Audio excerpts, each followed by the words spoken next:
नमस्ते दोस्तों। अब हम आगे देखते हैं। प्रश्नावली 4 ख़त्म हो गया। अब हम प्रमेय 9 देखेंगे। ये मोस्ट इम्पॉर्टेंट प्रमेय है। एक प्रमेय इम्पॉर्टेंट था, वो है थेल्स प्रमेय। ये इम्पॉर्टेंट प्रमेय है पाइथागोरस प्रमेय। पाइथागोरस प्रमेय, ये पाइथागोरस एक वैज्ञानिक है। पाइथागोरस प्रमेय क्या होता है? कर्ण का वर्ग बराबर लंब का वर्ग धन आधार का वर्ग। या फिर हम ये भी कह सकते हैं कि एक समकोण त्रिभुज में कर्ण का वर्ग शेष दो भुजाओं के वर्गों के योग के बराबर होता है। ठीक है दोस्तों, ये प्रमेय कैसा है मैं आपको बुक में दिया गया है, मैं आपको एक बार समझा देती हूँ ताकि आपको बनाने में आसानी जाए। तो एक समकोण त्रिभुज ABC दिया गया है जिसमें कोण B समकोण है। अब यदि देखिए दोस्तों, कोण B समकोण है, इसीलिए ये एक समकोण त्रिभुज है जिसमें कोण B समकोण है। तो पाइथागोरस प्रमेय से इसमें कर्ण क्या होगा? A और C। कर्ण हमेशा बड़ा होता है, लंब और आधार से कर्ण हमेशा बड़ा होता है। तो ये AC बड़ा है, इसीलिए AC क्या होगा? कर्ण होगा। तो AC का वर्ग प्लस लंब का वर्ग अर्थात AB का वर्ग और आधार का वर्ग अर्थात BC का वर्ग। अगर हम इसको कोण मानते हैं तो ये हमारा लंब होगा, और अगर यदि इसको कोण मानते हैं तो ये लंब होगा। इसको लंब, यदि ये कोण है तो ये लंब है, और यदि कोण C कोण है तो AB लंब है, और कोण A कोण है तो BC लंब है। जो बच जाता है वो आधार है। मान लीजिए ये लंब है तो ये आधार है, तो AB लंब और BC आधार। ठीक, तो यहाँ पर AC क्या हुआ? कर्ण हुआ। तो कर्ण का वर्ग बराबर लंब का वर्ग धन आधार का वर्ग। अब प्रमेय को बनाने के लिए या प्रमेय को सिद्ध करने के लिए रचना करनी ही होती है, और हम यहाँ पर रचना करेंगे। रचना क्या हुई है दोस्तों? ये समकोण त्रिभुज को उल्टा कर दिया गया है। ABC ऐसा समकोण त्रिभुज है जिसको सीधा उल्टा करके ऐसे लिखा है, जिसमें कोण B है। कोण B से AC भुजा पर लंब खींचा गया है BD लंब खींचा गया है AC भुजा पर। अब यहाँ पर 3 त्रिभुज बन गए। एक छोटा वाला त्रिभुज ADB, दूसरा त्रिभुज BDC और एक बड़ा वाला त्रिभुज ABC। अब क्या करना है देखेंगे। अब हम यहाँ पर बोला है कि त्रिभुज ADB व त्रिभुज ABC में, त्रिभुज ADB और त्रिभुज ABC में मतलब एक बार छोटा वाला त्रिभुज लिए और बड़ा वाला त्रिभुज लिए। इसमें कोण ADB और ABC, कोण ADB और कोण ABC। देखिए दोस्तों, बड़े वाले त्रिभुज में ABC में B 90 अंश का है, और छोटे वाले इस वाले त्रिभुज में D 90 अंश का है बोला है। और देखिए इस वाले त्रिभुज में भी कोण A आ रहा है और इस वाले त्रिभुज में भी कोण A आ रहा है, इसलिए कोण A क्या हुआ? उभयनिष्ठ कोण हुआ। दो कोण बराबर होने के कारण त्रिभुज ADB और त्रिभुज ABC क्या हो गए? समरूप हो गए, कोण समरूपता से। तो फिर इसकी यदि दो त्रिभुज समरूप है तो इनकी समानुपातिक भुजाएं निकालेंगे। इसीलिए AD बटे AB अर्थात AD बटे AB बराबर होगा AB बटे AC के। इसको ऐसे याद रखिएगा, AD बटे AB बराबर होगा AB बटे AC के। फिर गुणा कर देंगे तो AB और AB का 2 बार गुणा होगा तो AB का स्क्वायर और AD इंटू AC हो गया। इसी प्रकार जब ABD समरूप है ABC के, तो इसी तरह त्रिभुज BDC समरूप होगा बड़े वाले त्रिभुज ABC के, और इनकी समानुपातिक भुजाएं भी बराबर होगी, अर्थात CD बटे BC बराबर होगा BC बटे AC के। फिर तिर्यक गुणा हो गया तो BC का वर्ग और CD इंटू AC। समीकरण 1 और 2 को जोड़ेंगे, AD इंटू AC और CD इंटू AC बराबर AP का वर्ग धन BC का वर्ग। जोड़ती है AC और AC दोनों जगह है, बीच में प्लस है, AC कॉमन निकल गया, बच क्या गया? AD धन CD। AD और CD को जोड़ेंगे तो क्या आएगा? AC आएगा। AD और DC को जोड़ेंगे तो टोटल कितना आएगा? AC आएगा। AC और AC का गुणा करेंगे तो AC का वर्ग आएगा। इस तरह AC का वर्ग बराबर AB का वर्ग प्लस BC का वर्ग अर्थात कर्ण का वर्ग बराबर लंब का वर्ग धन आधार का वर्ग। इस तरह से पाइथागोरस प्रमेय सिद्ध हुआ। अब हम प्रश्नावली 5 देखेंगे। अब हम प्रश्नावली 5 देखते हैं। प्रश्नावली 5 में पहला क्वेश्चन है, निम्नलिखित आकृतियों का कौन सा युग्म समरूप नहीं है और क्यों। देखिए दोस्तों, पहला क्वेश्चन, ये 90 अंश है, ये भी 120 अंश है, पर ये 90 अंश और ये 60 अंश है, और ये 90 अंश और ये 60 अंश है।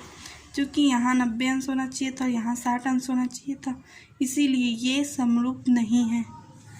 दूसरा क्वेश्चन देखिए, ये क्वेश्चन ये हमें मान दिया गया है, हम यदि समरूप है तो इनकी संगत भुजाएं का अनुपात एक ही होगा। तो 10/15 बराबर 12/18 करेंगे तो 2/3 आएगा। 2/3 बराबर 2/3, इसीलिए दूसरा समरूप, ये आकृति समरूप है। तीसरा क्वेश्चन देखिए, तीसरा क्वेश्चन को अगर हम ऐसे करते हैं, इस वाले को ऐसे, तो एक का मान तो 100 अंश पता है, लेकिन बाकी दो कोणों का मान हमें नहीं पता है, इसीलिए हम इस आकृति को समरूप नहीं कह सकते। दूसरा क्वेश्चन देखिए, दूसरा क्वेश्चन देखिए, मेघा ने 2 समरूप पतंगे बनाई, समरूप पतंगे बनाई, अर्थात उनके कोण आपस में बराबर हैं। बड़ी पतंग का विकर्ण, ये बड़ी पतंग है, छोटी पतंग के विकर्ण का 1.5 गुना है। छोटी पतंग के विकर्ण का, अर्थात ये छोटी पतंग है, इसकी जो माप है उसको 1.5 गुना करके बड़ी पतंग बनाया गया है, इसीलिए स्केल गुणक भी कितना होगा, 1.5 ही होगा। अब बड़ी पतंग के विकर्णों की माप याद कीजिए। विकर्ण क्या होता है दोस्तों, ये एक पतंग है, इसके विकर्ण, जैसे कि इस वाले पतंग का विकर्ण AC और DB होगा, ठीक है। बड़ी पतंग के विकर्ण का मान ज्ञात करना है, अर्थात इसका मान और इसका मान ज्ञात करना है। हम इसे नाम दे सकते हैं PQRS, इस तरह से हम नाम दे सकते हैं। अब चूंकि हमें BD का मान पता है कितना, 40 सेंटीमीटर, तो यहाँ से यहाँ तक का मान कितना है, 40 सेंटीमीटर। अब हमें SR का मान पता करना है, तो 40 का 1.5 के साथ गुणा करेंगे तो SR का मान पता चल जाएगा। AC का मान पता है 68 सेंटीमीटर, तो PR का मान पता करने के लिए 1.5 के साथ गुणा कर देंगे, PR का मान पता चल जाएगा। आप करिएंगे दोस्तों। तीसरा क्वेश्चन देखिए, एक समकोण त्रिभुज PQR में कोण P समकोण है तथा QR पर बिंदु M इस प्रकार स्थित है कि PM लंब QR पर दर्शाइए कि PM² बराबर QM × MR। आइए दोस्तों, तीसरा क्वेश्चन को देखते हैं। तीसरा क्वेश्चन में हमें पता है कि एक समकोण त्रिभुज है PQR, जिसमें कोण P 90 अंश है, और हमें क्या सिद्ध करना है कि PM², ये M कहाँ से आया, ये आप क्वेश्चन में ही पढ़े थे कि P से M खींचा गया है जो RQ पर है लंब, तब PM लंब है RQ। ये देखिए, PM लंब है RQ पर। अब सिद्ध करने के लिए हम कुछ उत्पत्ति करेंगे। तो सबसे पहले त्रिभुज RPM और त्रिभुज PMQ में देखेंगे। त्रिभुज क्या, RPM और त्रिभुज PMQ, ये वाला त्रिभुज और ये वाला त्रिभुज, इन त्रिभुजों में देखेंगे। देखने पर इस त्रिभुज का भी कोण M 90 अंश है और इस त्रिभुज में भी कोण M 90 अंश है। कोण RMP और कोण PMQ दोनों क्या है, 90 अंश है। बस यही एक समान है। अब हम त्रिभुज MPQ इस वाले त्रिभुज में देखेंगे। ये 90 अंश है, ये त्रिभुज है, त्रिभुज के तीनों कोणों का योगफल 180 अंश होता है। जब ये 90 अंश है तो शेष दो कोणों का योग कितना होगा, 90 अंश होगा। इसीलिए कोण MPQ और कोण Q कितने होंगे, 90 अंश होंगे। कोण MPQ और कोण Q 90 अंश। समीकरण एक। अब त्रिभुज RPQ में, अब 20 वाले त्रिभुज में देखते हैं RPQ। इस बड़े वाले त्रिभुज में इसको करेंगे, इसको हम दो जगह डिवाइड कर सकते हैं, RPM और धन MPQ बराबर कितना होगा, 90 अंश होगा। इसका मान 90 अंश है तो RPM और MPQ बराबर भी कितना होगा, 90 अंश होगा। समीकरण 2। समीकरण 1 और 2 से देखते हैं। 90 अंश बराबर है तो ये दोनों एक दूसरे के बराबर हो गए। कोण MPQ और MPQ कट गया तो कोण Q बराबर कोण RPM हो गया। दो कोण बराबर होने के कारण त्रिभुज RPM और त्रिभुज PMQ कोण समरूपता से समरूप हो गए। त्रिभुज RPM और त्रिभुज PMQ, RPM ये बड़ा वाला त्रिभुज और ये छोटा वाला त्रिभुज MPQ आपस में समरूप हो गए। बस समरूप हो गए तो उसकी समानुपातिक भुजाएं आपस में लिख दी गई। PM/QM बराबर MR/PM। PM का 2 बार गुणा करेंगे तो PM² QM × MR इस तरह से सिद्ध हो गया। यदि कोण समरूप है तो हम इनकी समानुपातिक भुजाएं आपस में बटा में लिख सकते हैं।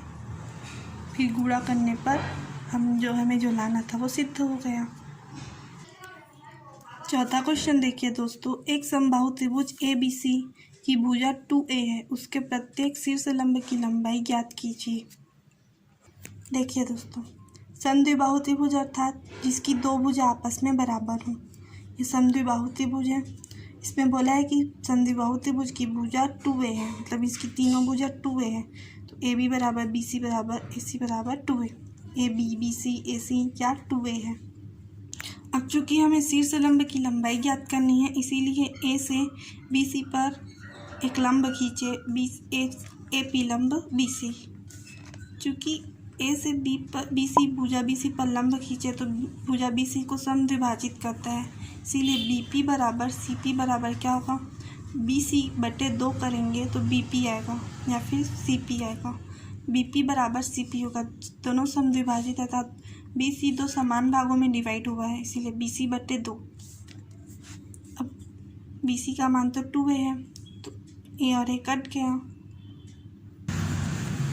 2 और 2 कट गया तो क्या बच गया, 1 बच गया। अब हमें शीर्ष लंब की लंबाई ज्ञात करना था, तो ये ज्ञात करना है शीर्ष लंब, इसीलिए हम त्रिभुज ABP लेंगे पाइथागोरस प्रमेय से, क्योंकि ये समकोण त्रिभुज है। अब हम पाइथागोरस प्रमेय से पाइथागोरस का सूत्र लगा देंगे, कर्ण के स्क्वायर बराबर लंब के स्क्वायर धन आधार के स्क्वायर। कर्ण क्या हुआ, AB हुआ, लंब क्या हुआ, AP हुआ, और आधार क्या हुआ, BP हुआ। AB का मान 2A है, AP का मान पता करना है और BP का मान A है। 2 ये जो वर्ग है ये इसमें भी लगेगा, इसमें भी लगेगा, 2 दूनी 4 और 1 स्क्वायर हो गया, और ये 1 स्क्वायर हो गया, प्लस 1 स्क्वायर माइनस 1 स्क्वायर हो गया, 4 में 1 गया तो 4 में 1 गया तो 3A स्क्वायर बराबर AP के स्क्वायर। इसको हम उल्टा लिख दी, जो उल्टा लिखाया था उसको सीधा लिख दिए। ये वर्ग है, ये पक्षांतर हुआ तो करनी लग गया, 1 स्क्वायर है इसलिए A बाहर हो गया, करनी 3 नहीं बाहर हुआ तो 1 करनी 3। शीर्ष लंब की लंबाई कितनी निकली, 1 करनी 3। अब हम 5वां क्वेश्चन देखते हैं। त्रिभुज ABC एक समद्विबाहु त्रिभुज है जिसमें कोण 90 अंश है, सिद्ध कीजिए AB का स्क्वायर बराबर 2AC का स्क्वायर। आइए दोस्तों 5वां क्वेश्चन देखते हैं। 5वां क्वेश्चन में बोला है कि ABC एक क्या है, समद्विबाहु त्रिभुज है जिसमें कोण 90 अंश है। समद्विबाहु त्रिभुज है और कोण 90 अंश है, इसीलिए हम समकोण बनाएं। क्योंकि कर्ण हमेशा बड़ा होता है लंब और आधार से, इसलिए लंब और आधार बराबर हो सकते हैं, इसीलिए BC और AC बराबर हैं। BC और AC आपस में बराबर हो गए क्योंकि ये लंब और आधार है, क्योंकि कर्ण हमेशा बड़ा होता है। अब हम समकोण त्रिभुज इसीलिए पाइथागोरस प्रमेय लगाएंगे। कर्ण का स्क्वायर अर्थात AB के स्क्वायर बराबर BC की स्क्वायर प्लस AC के स्क्वायर। BC को AC लिख सकते हैं क्योंकि हमें क्या सिद्ध करना है, BC के स्क्वायर बराबर 2AC के स्क्वायर, इसीलिए AC को BC ना लिख के BC को AC लिखते हैं, तो 1 और 1 AC 2AC स्क्वायर हो गया। इस तरह ये सिद्ध हो गया। 5वां क्वेश्चन तो बहुत ही आसान है दोस्तों। अब 6वां क्वेश्चन देखिए। 6वां क्वेश्चन भी उतना ही आसान है जितना 4था और 5वां क्वेश्चन है, इसीलिए जब 4था क्वेश्चन मैंने आपको 3रा 4था 5वां क्वेश्चन यदि आपसे बन जाता है तो अब 6वां क्वेश्चन को आप स्वयं बनाएंगे। अब हम 7वां क्वेश्चन देखेंगे। त्रिभुज ABC जिसमें कोण समकोण है, भुजाओं CA और CB पर क्रमशः बिंदु D और E स्थित है, सिद्ध करना है। आइए इस क्वेश्चन को देखते हैं। दोस्तों ये एक समकोण त्रिभुज है ACB जिसमें कोण C क्या है, 90 अंश है। हमें बोला है कि AC पर बिंदु D और CB पर बिंदु E स्थित है, तो हमने ए से इस लाइन खींचा, ए से सी बी पर एक लाइन खींचा जो जहाँ बिंदु ई मिला, और बी से ए सी पर खींचा जो डी मिला, और डी और ई को आपस में मिला दिया। ये एक रचना की। अब हमें चार ठो समकोण त्रिभुज प्राप्त हुआ। ए सी बी एक समकोण त्रिभुज प्राप्त हुआ, देखिए। इसी तरह एक छोटा वाला समकोण त्रिभुज प्राप्त हुआ, डी सी ई। अब एक चौड़ा वाला समकोण त्रिभुज प्राप्त हुआ, ए सी ई एक समकोण त्रिभुज। देखिए ए सी बी एक बड़ा वाला समकोण त्रिभुज, फिर एक छोटा वाला ए सी ई समकोण त्रिभुज। ए सी बी और ए सी ई दो हो गया। अब ये छोटा वाला डी सी ई समकोण त्रिभुज और डी सी बी ये बड़ा वाला समकोण त्रिभुज। इस तरह 4 ठो समकोण त्रिभुज प्राप्त हुआ। चारों में पाइथागोरस प्रमेय लगा है। सबसे पहले ए सी बी अर्थात ए सी बी बड़ा वाले में पाइथागोरस प्रमेय लगा है, तो ए बी का वर्ग बराबर ए सी का वर्ग प्लस सी बी का वर्ग। अब डी सी ई में लगाए, डी सी ई बड़ा वाला में लगाए, फिर अब छोटा वाला में लगाए, तो उसमें लंब कर्ण क्या होगा, डी ई होगा। डी ई का वर्ग बराबर डी सी का वर्ग प्लस सी ई का वर्ग, लंब का वर्ग धन आधार का वर्ग। समीकरण 2 दिए। अब ए सी ई अब इस वाले त्रिभुज में पाइथागोरस प्रमेय लगाया, तो एक ई का वर्ग बराबर ए सी का वर्ग धन सी ई का वर्ग। उसी तरह डी सी बी इस वाले त्रिभुज में पाइथागोरस प्रमेय लगाए, तो बी डी का वर्ग बराबर डी सी का वर्ग धन सी ई का वर्ग। इस तरह से 4 समीकरण प्राप्त हुए। तीसरा और चौथा समीकरण को आपस में जोड़ दिए, ए ई का वर्ग धन बी डी का वर्ग, तो इन्हें भी आपस में जोड़ दिए, ए सी का वर्ग धन सी ई का वर्ग धन सी डी का वर्ग धन बी डी का वर्ग। तो ए सी का वर्ग और बी सी का वर्ग क्या है, ए सी और बी सी का वर्ग ए बी का वर्ग है, तो उसको ए बी का वर्ग लिख दिए, और सी डी का वर्ग और सी ई का वर्ग डी ई का वर्ग है समीकरण 2 से। इसी तरह ए ई का वर्ग धन बी डी का वर्ग बराबर ए बी का वर्ग धन डी ई का वर्ग। इस तरह से सिद्ध हो गया। बड़ा दिख रहा है दोस्तों, पर ये बहुत ही इजी है दोस्तों। 8वां क्वेश्चन भी बहुत ही सरल है। 8वां क्वेश्चन बहुत ही इजी है दोस्तों। आप कोशिश करिएगा, बिल्कुल आपसे बन जाएगा। 9वां क्वेश्चन इबारती क्वेश्चन है, इसमें संकेत दिए हैं, आप इसे बनाइएगा। और 10वां क्वेश्चन में सम षटभुज है जिनके परिमाप 5:4 हैं। दोस्तों यदि परिमाप 5:4 है तो उनकी भुजाओं का अनुपात भी 5:4 ही होगा। इस तरह से ये अध्याय ख़त्म होता है। थैंक यू दोस्तों। यदि आपको इस अध्याय में किसी भी क्वेश्चन में कोई भी परेशानी होगी तो आप डिस्क्रिप्शन बॉक्स में मैसेज करिएगा। हम आपको उस क्वेश्चन को समझाने की, उस क्वेश्चन को हल करने की पूरी कोशिश करेंगे। थैंक यू दोस्तों।